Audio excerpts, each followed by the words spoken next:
إن الحمد لله وحده والصلاة والسلام على من لا نبي بعده أما بعد.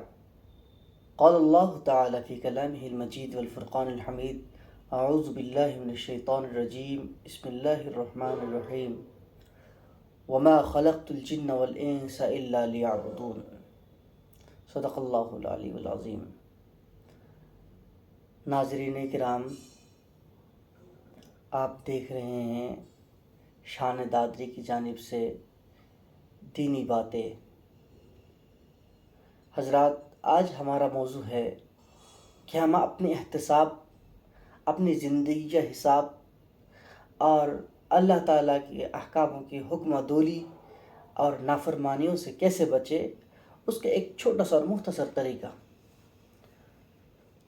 اس کے لیے میں نے آپ کے سامنے 4 باتیں رکھنی ہیں. کوئی لمبی چوڑی باتیں نہیں ہیں، 4 باتیں ہیں کہ جس پر صرف ہمیں دھیان دینا ہے. کرنا کچھ نہیں ہے، بچنا کچھ نہیں ہے، اس میں صرف ہمارے اپنے ذہن میں چلانا ہے.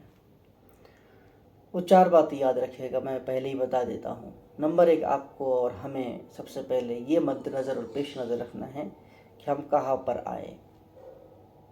نمبر 2، کیوں آئے. نمبر 3، کیا کر رہے ہیں. نمبر 4، نتیجہ کیا ہوگا. اب اس کا جواب ہمیں کہاں سے لینا ہے؟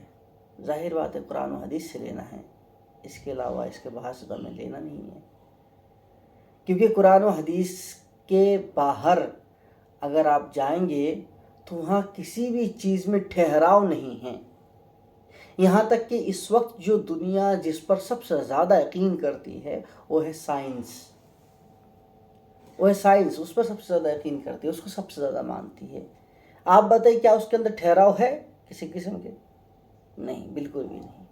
وہ خود مانتی ہے سائنس کہ ابھی تک جو ہے نا ہر چیز کے آخر تک نہیں پہنچ سکی. ابھی پتہ نہیں کہاں سے کہاں پہنچے. آپ نے نیوٹن کا نام سنا ہوگا. دا نیوٹونین ایرا آف فزکس جو ہے وہ یہی ہے کہ میٹل از انڈسٹرکٹیبل. ایک رول ہے، قاعدہ بنایا. ان کا کہنا یہ ہے کہ مادہ کبھی ختم نہیں ہوتا ہے، وہ ہمیشہ سے ہے، ہمیشہ رہے گا. اس لیے دنیا کبھی ختم نہیں ہوگی. قیامت و مت کوئی چیز نہیں ہے، قیامت کا انکار کر دیا. لیکن اس کے بعد ایک بڑا سائنسداں ہے، ایک بہت بڑے سائنسداں ہے، انہوں نے جا کے پھر اس کی تردید کر دی. آئنسٹائن نام ہے، 19ویں صدی کے ہیں، البرٹ آئنسٹائن. انہوں نے آ کے کہا کہ نہیں، ایسا کچھ نہیں ہے، علاج علم مسمہ. تو اللہ کے بندے، قرآن نے تو بہت پہلے ہی اس بات کا اعلان کر دیا تھا کہ ہاں علاج علم مسمہ، دنیا کا بیٹا بھی ختم ہو جائے گی. تو بعد میں آ کے البرٹ آئنسٹائن نے کہا ہے the universe has been in a beginning.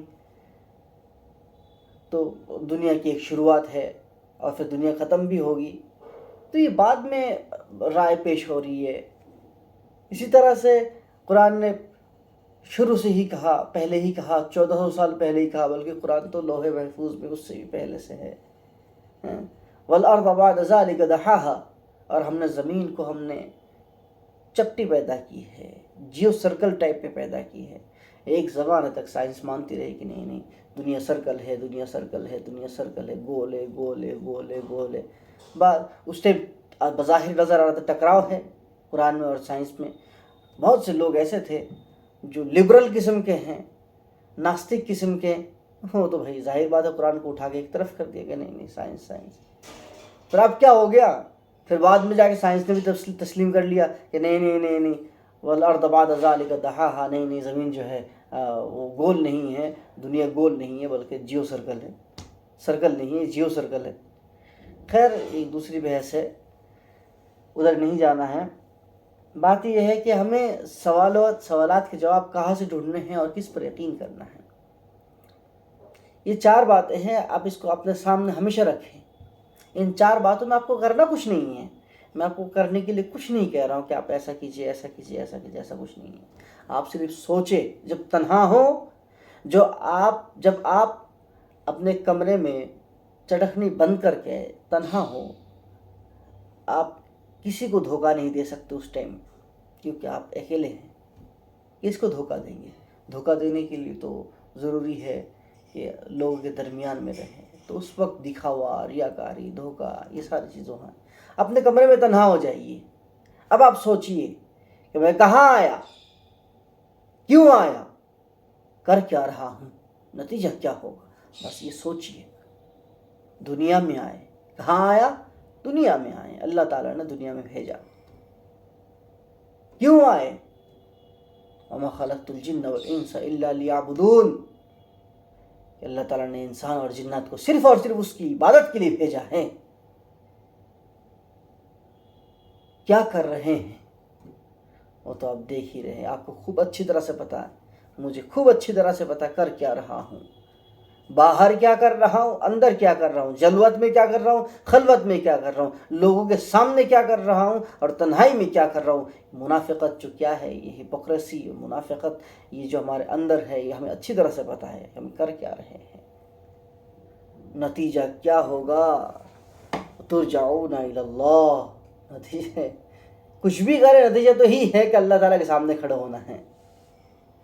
اللہ تعالیٰ کے سامنے کھڑے ہونا ہے، اللہ تعالیٰ سے ملاقات کرنی ہے، اللہ تعالیٰ کے ہاں لوٹنا ہے.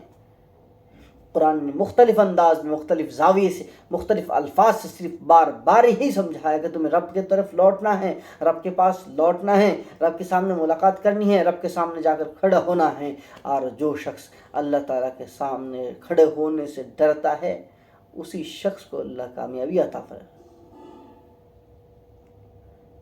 اس کو جنت ملے گی، اس سے ہی اللہ تعالیٰ خوش ہوں گے. لیکن ہمارے اندر کسی قسم کا کوئی ڈر اور خوف ہے ہی نہیں.